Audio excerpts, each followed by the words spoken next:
With the rise of the transfer portal in college football, a lot of players have transferred to a different school, and some have even transferred to multiple different schools. But one player that I find really interesting is Drew Pyne. He's transferred 3 different times, and he's played at 4 different schools. So today, we're going to dive into his story. But before we do that, like and subscribe to the channel for more content like this. This is my first time making anything like this, so your support would mean the absolute world to me. Drew Pyne was born on December 5th, 2000 in New Canaan, Connecticut. His family is very sports oriented, as his great-grandfather George Pyne II played in the NFL in 1931. His grandfather George Pyne III played for the Patriots in the NFL. His uncle, Jim Pyne, played in the NFL from 1994 to 2001, and his father George and his brother Brendan both played at Brown University. His grandfather Paul was a professional golfer. So it's safe to say Drew was bound to play some sort of sport, and football was what he chose. Drew Pyne played his high school football for the New Canaan Rams, and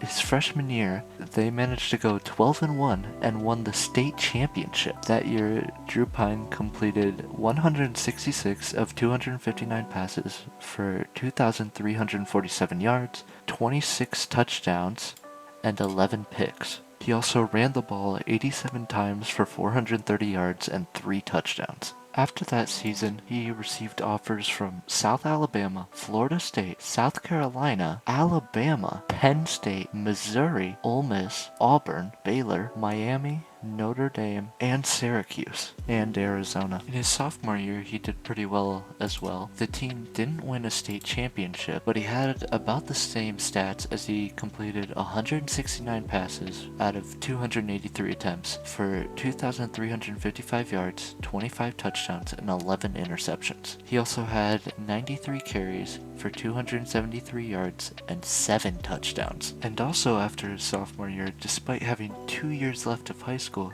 he decided to commit to the University of Notre Dame. In his junior season, he won yet another state championship, and his stats were actually a lot better.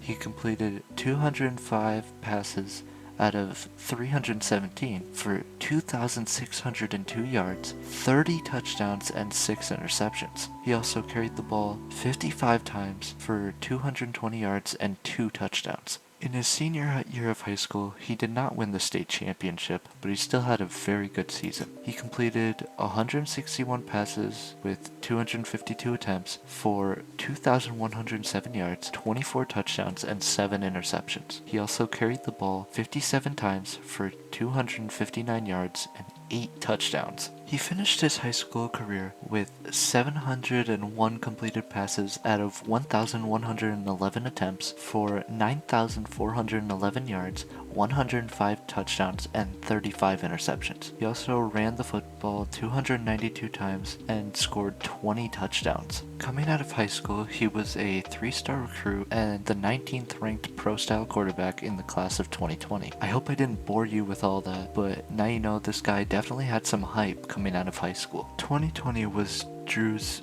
true freshman year at Notre Dame, which is probably the worst year to have your first year playing college football. Notre Dame had to play in the ACC instead of being an independent like they normally are, and the stadium could only have like 20% capacity.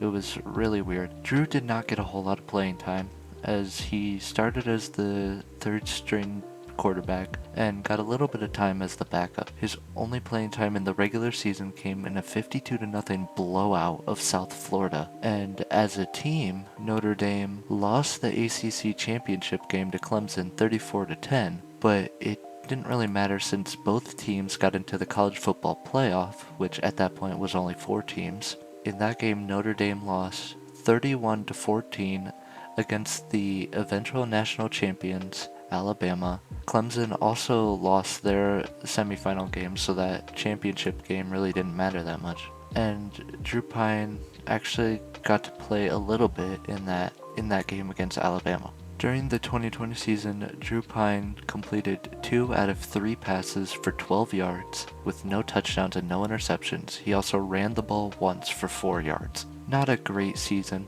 but he he wasn't going to get a whole lot of playing time with Ian Book as the guy. He also got an extra year of eligibility because the NCAA gave every player who played that season an extra year of eligibility because of how bizarre the 2020 season was. In the 2021 season, Drew Pyne was the backup to Jack Cohn. He kind of split the backup role with Tyler Buckner. He only played in 2 games that season. The first game he played in was a 41-13 win over Wisconsin. He came in for Jack Cohn after he suffered a leg injury in the 3rd quarter. He also started the second half in a 24-13 loss against Cincinnati because Jack Cohn was struggling. As a team, Notre Dame went 11-2 in 2021, and they lost the Fiesta Bowl to Oklahoma State 37-35. That year, Drew Pyne completed 15 of 30 passes for 2 touchdowns and 224 yards, ran the ball 6 times for -6 yards. He also was able to redshirt because he only played 2 games that year, so basically his first 2 seasons did not impact his eligibility at all. For the 2022 season, Notre Dame had a brand new head coach, Marcus Freeman.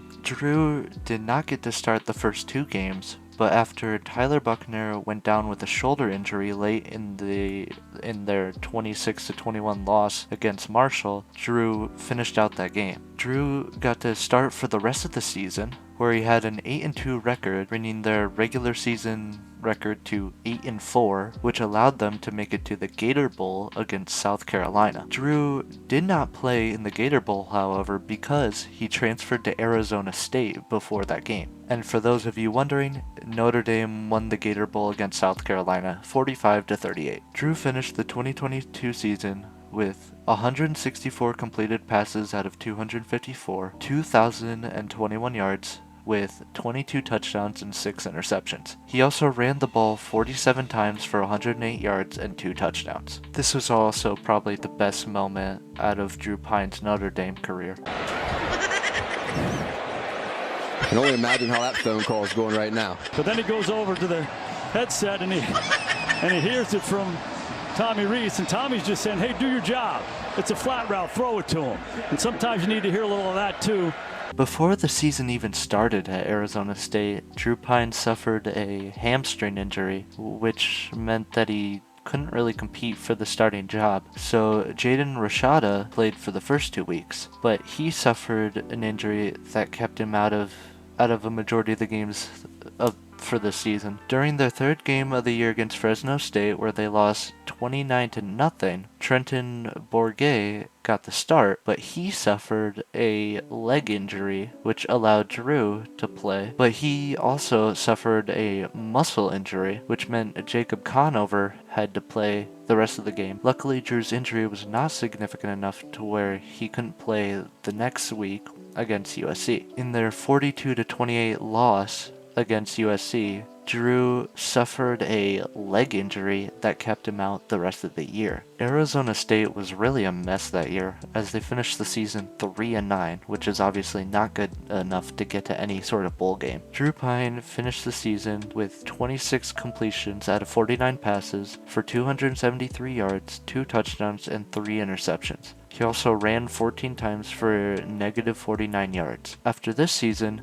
Drew transferred back to Notre Dame to finish his degree, but a couple of months later, when he finished that degree, he decided to transfer to Missouri, where he became the backup to Brady Cook, which is a common theme with his career. Also, because of his leg injury, he was able to medically redshirt, so the 2023 season did not impact his eligibility. Early in the 2024 season, Drew only really got playing time when Missouri was blowing out the other team, but that changed in their 21-17 win over Auburn. When Brady Cook went down with an ankle injury in the first quarter, Drew played until Cook decided to return in the 3rd quarter. Drew also got playing time when Cook injured his hand in a 34-0 loss against Alabama. Cook got injured in the 2nd quarter, and Drew played for the rest of that game. These injuries led to Drew making his only start of the season against Oklahoma, where they won 30-23. During the 2024 season, Drew completed 49 of 82 passes for 391 yards, 3 touchdowns, and 3 interceptions. He also ran the ball 15 times for 21 yards.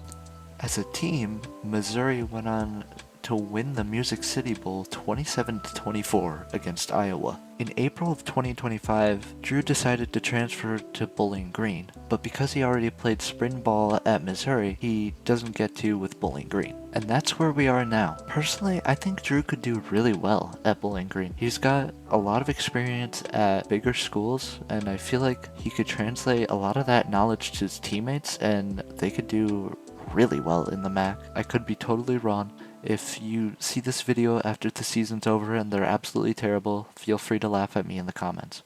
I think Drew's career ultimately was a combination of bad luck with injuries and some bad decisions with the schools he chose. For some reason, he really enjoyed going to schools where he ended up being the backup. I also don't think he's going to have that much success in the NFL because he's still got 2 more years of eligibility, so if he uses both of those, he'll be 26 by the time his college career comes to an end. And that's not including any injuries or anything that could cause him to have another year of eligibility. So he'd be 26, would have played on 4 or 5 different colleges depending on if he transfers again. And I just don't know if NFL teams are going to want that in a quarterback. Well, that's the end of the video. I hope you guys enjoyed. Let me know if you like this type of content. This is my first time doing anything like this, like I said earlier. So like and subscribe for more, and I'll catch you next time. Bye bye.